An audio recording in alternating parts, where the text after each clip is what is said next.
Got my eyes straight ahead, got my head in the game. With the red light on, I'm just waiting for the change. Keep my head down low. Okay, everyone would have heard of this analogy, at least once, I'm sure, about the frog in a boiling pot of water.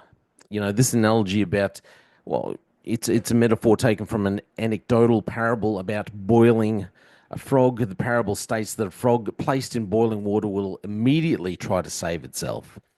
But once placed in cool water that is gradually brought to a boil, will not notice the heat until it is boiled to death. The analogy is often used to describe abusive relationships and this kind of thing. Anyway, I was thinking about this analogy. This is how I feel the world in general, but specifically Australia. Let's just hone down what's happening in Australia. This is how I feel like we Australians are just, sitting in that nice cool place, and the temperature's slowly heating, getting turned up, and we're slowly being brought to a boil, and no one's really noticing. We're getting boiled to death. No one's noticing. We got all these things happening, and we keep on making allowances. I see our leadership, whether you look at political leadership or leadership within police, which I just happen to talk about quite a bit.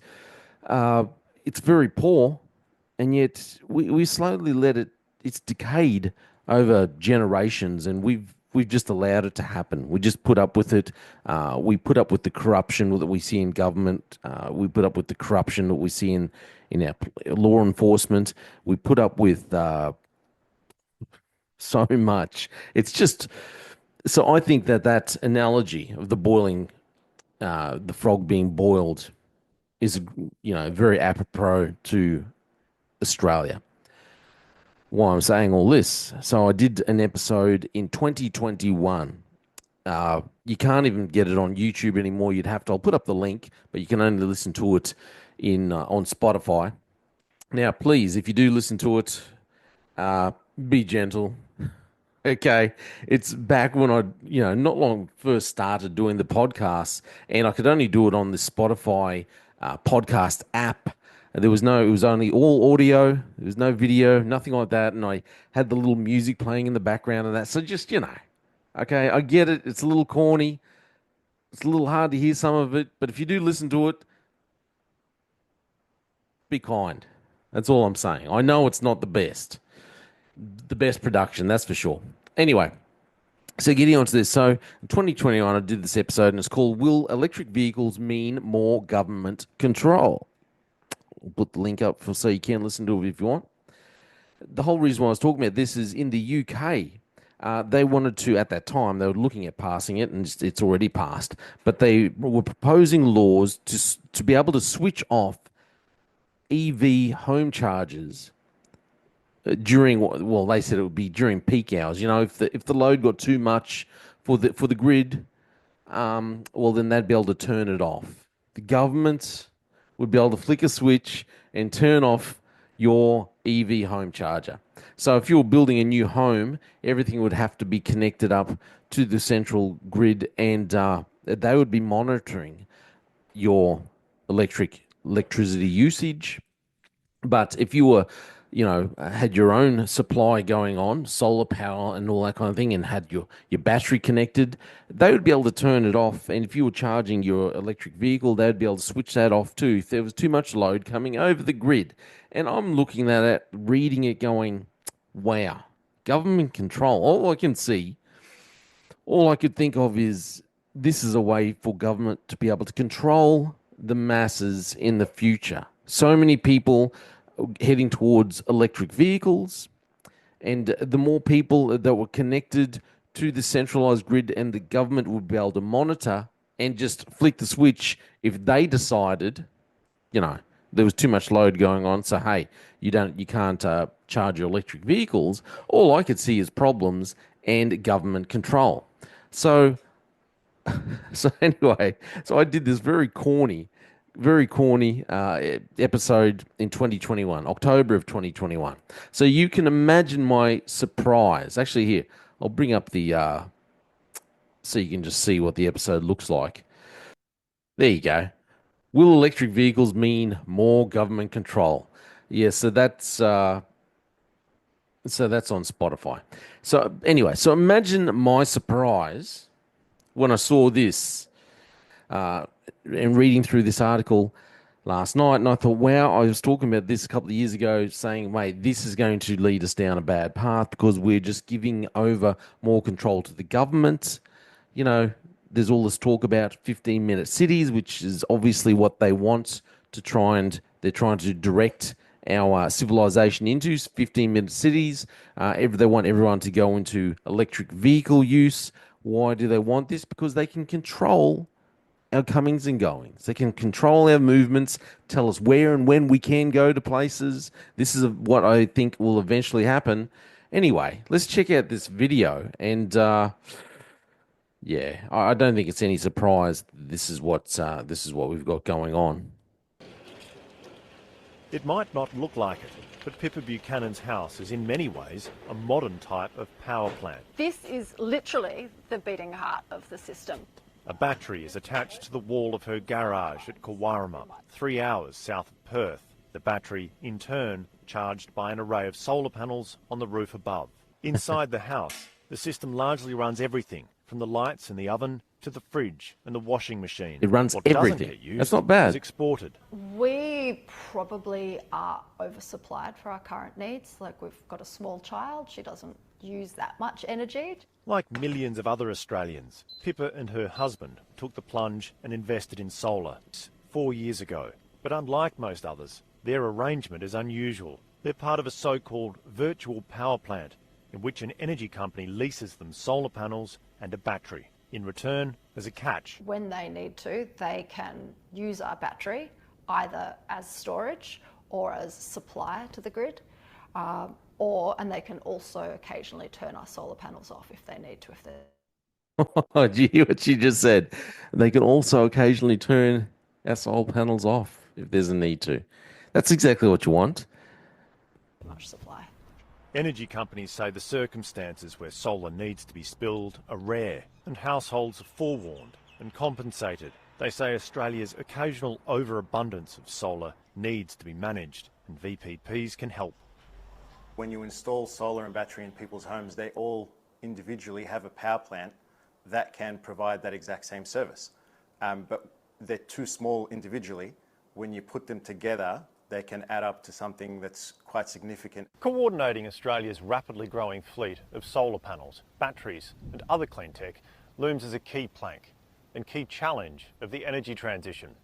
Experts say it should be encouraged, particularly where households participate willingly, but they're warning against heavy-handedness. Building a network that is oriented around the customer is the issue, and it's really one that government needs to get a solid grip on. Trust is everything in the energy industry and just generally with any brand trying to do business with customers. For Pippa Buchanan, the sacrifice is worth the rewards. It's a real privilege to be able to have solar panels, to take advantage of the technology. But there's also a responsibility to the greater health of the grid.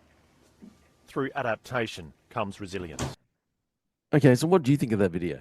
Do you think it's a good thing? Look, I'm not against solar panels, solar power. I'm not against the batteries. I think it's a fantastic idea, and I think if you can get off the grid, my personal choice would be to be completely off grid. That's my personal choice. I do have some concerns. Did you hear the conversation, the narrative there, the talk? Well, it's all about trust. The government needs to get a handle on this. But trust between the customer and the electricity supplier. You're giving them the ability to shut down your power, and trusting that they're going to do the right thing. And supposedly they have to give you notice when they're going to do these things. So, except for obviously when there's an emergency, when government can declare an emergency and decide, well, we just have to do this, or we'll give you notice. All right, it'll be about 5 minutes notice. But the fact that we're called upon to trust the government, to trust these these entities who have control over our power and supposedly allowed to just be able to switch it off. But it's all about trust. I've got no trust. What I think, what I believe, where I believe this will eventually take us. I think the government's, and this isn't just happening in Australia, this is happening globally. Okay, there might be a little bit of a pause on this because of what's happening in America, and they've got the Republicans in at the moment, and there's a bit more common sense flowing. We are being thrust down this line of clean energy. But the real reason why government is wanting us to go down there is because they want to gain control. They want to be able to push us down there so they can, in the long run, switch us off, switch the power off. Hey, no. We don't want you out there. We don't want you doing other things. We want to be able to control because it'll be for the sake of the environment. Well, no. These people aren't allowed to use their vehicles today. In the long run, this is taking us down towards what will happen during as I said, I'm a Christian, down towards what will happen in the tribulation period where you cannot buy or sell. You can't buy or sell. Oh, you do want to buy or sell? Well, we're also going to control whether you can actually leave your home. This is where we're going. This is what climate activists want. They want to be able to control. It's all good for them to fly around the country, fly around the world, and tell everyone else what they need to do and how they can't, get out in their cars and drive around while they get out in their multi-million-dollar jets and fly around everywhere and, fly back to their massive mansions and do whatever they want. But you and I, they need to control us. They need to control us. This has been coming along for years and years. As I said, I did that episode in October 2021. It came into the UK and it's being pushed into the back door in Australia. The more control they have, the more they'll be able to dictate what it is that we can and cannot do in our private lives. Nothing will be private anymore. And we're just going to see more government control. We're going to see more heavy-handedness from police. The reason why I wanted to talk about this today, and the reason why I wanted to talk about that in 2021, is you can see this is coming. You can see, I think, if we all, wake up and get out of the boiling water that's slowly getting turned up, you can see what is coming down the track. You can see the danger that is coming ahead. And we need to be warning each other. We need to be talking about it. We need to be able to make these decisions ourselves and not just have legislation coming in the back door that we don't even know about it. And as we see here in Australia, they constantly say, "Oh, we're gonna pass this legislation. Hey, don't look into it too heavily. Don't analyze it too much. We don't want to see all the detail." But the devil is always in the detail. So we need to scrutinize all legislation. We need to wake up. Don't be like the frog being slowly boiled in the water. We need to wake up and see the dangers that are coming towards us. Our government does not have our best interests at heart. This will not be good if you go and give control to these entities, to the government, so that they can just flick the switch and tell you, "Oh, sorry, we've just declared an emergency, so we've just had to flick your power off and you can't use, we're going to take the energy and use it for ourselves. You can't use it." This is not good. We need to wake up, Australia. This is all my opinion. I'm Jay Fallon. Please like and share. Check out my music on Spotify, Apple, all that stuff. And let me know what you think. I'm Jay Fallon. Thanks for listening to the Slippery Slope. They just fuel a desire that will take me high.